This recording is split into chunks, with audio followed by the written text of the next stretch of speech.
This is English shorthand dictation number 195 and the dictation speed is 140 words per minute.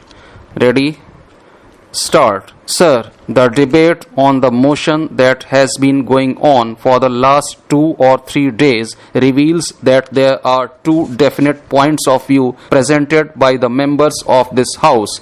There is one point of view which holds that the action taken by the government by arresting the members of the Congress and in suppressing the violent movement that has sprung up was not justified. There is one section of the House which holds that the action taken by the government is perfectly justified.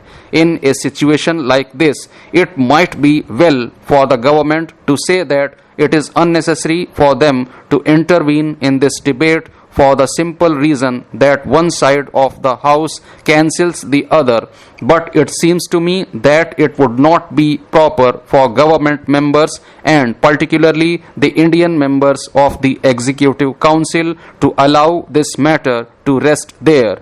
Rather than let the burden remain on the shoulders of one section of the House, I think it is very necessary that the members should take the burden upon themselves, and I therefore propose to deal with some of the points that have been made by that section of the House which thinks that the action was not justified. The points that have been raised evidently fall into two categories. Some points are particular in their significance and in their nature. Some points are of general importance, and although it might be desirable for some of us not only to deal with the particular points but also with the general points, I am afraid time is so short that one has to make his selection in meeting some of the charges that have been leveled.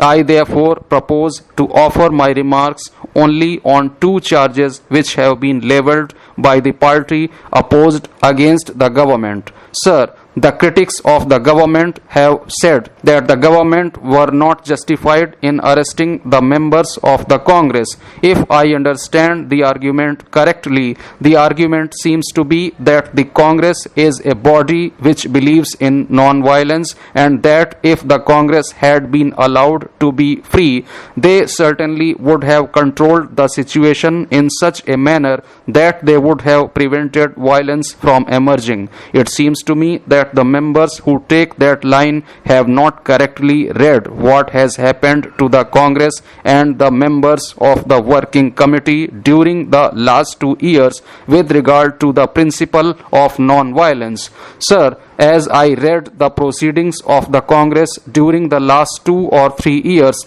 the impression that has been left upon my mind is that there has been a terrible landslide in the principle of non-violence as has been proclaimed by the Congress.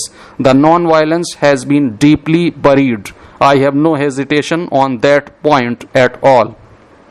There is another point which the honorable members are not aware of and about which I would like to make some reference. It is not only a fact that almost all members of the Congress Working Committee had ceased to have any faith in non-violence, and a great many of them had become indifferent to the principle, but there is enough body of evidence to indicate that inside the Congress there was an attempt being made for a planned campaign of violence. It has been said by the members of the opposition that although repression may be justifiable by the circumstances of the movement, it should not be the duty of the government merely to stop with repression, but that government must take some constructive step.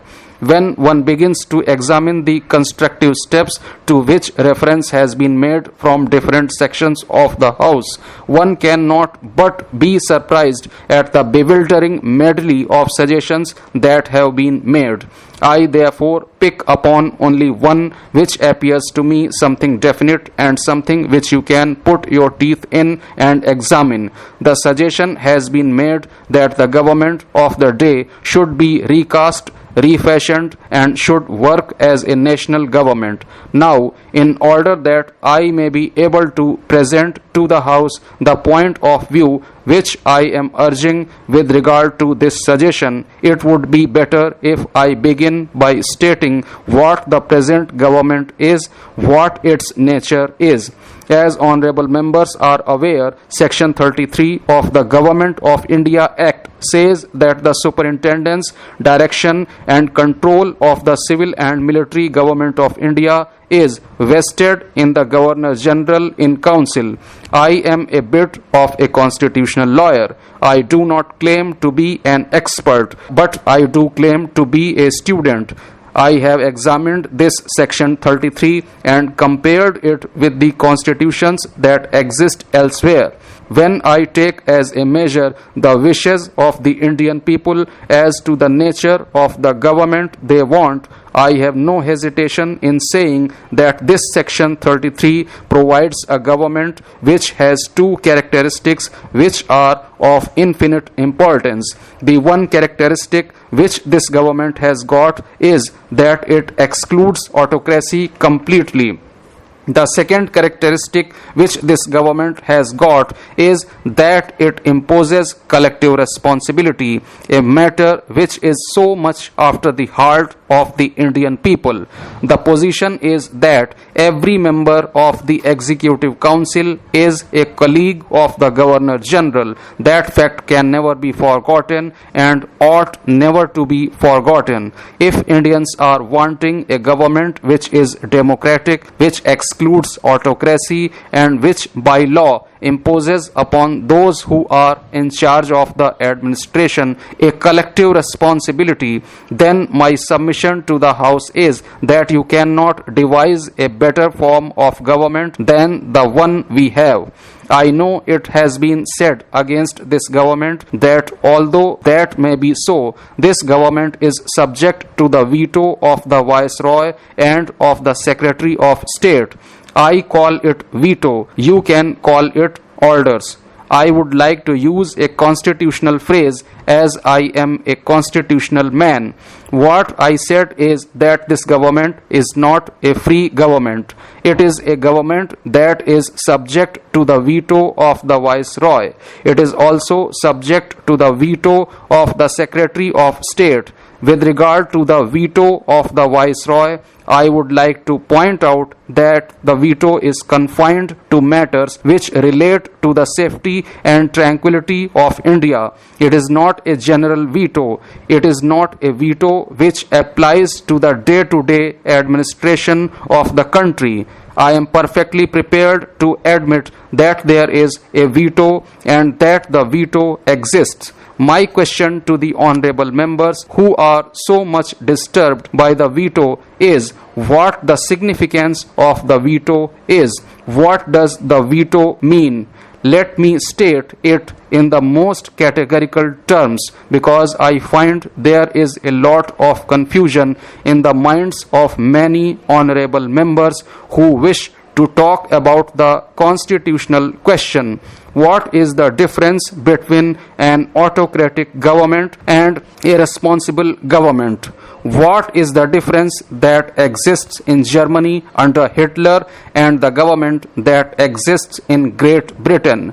The answer is simply this, and I want to put it in the most categorical form, that the difference between autocracy and responsible government lies in the fact that in autocracy there is no veto, whereas in responsible government there is a veto.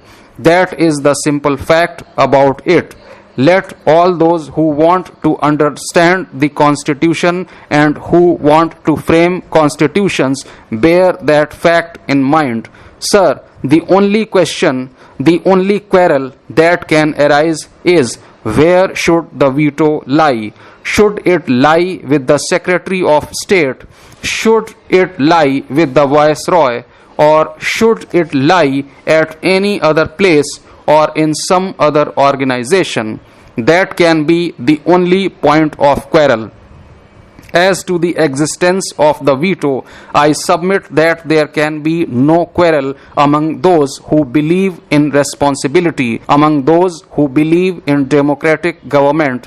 The question, therefore, that arises is this: if we are not to have the veto with the Secretary of State, where are we to have it? It seems to me that if you want to transfer the veto from the Secretary of State, the only place where it can be rightly placed is the legislature.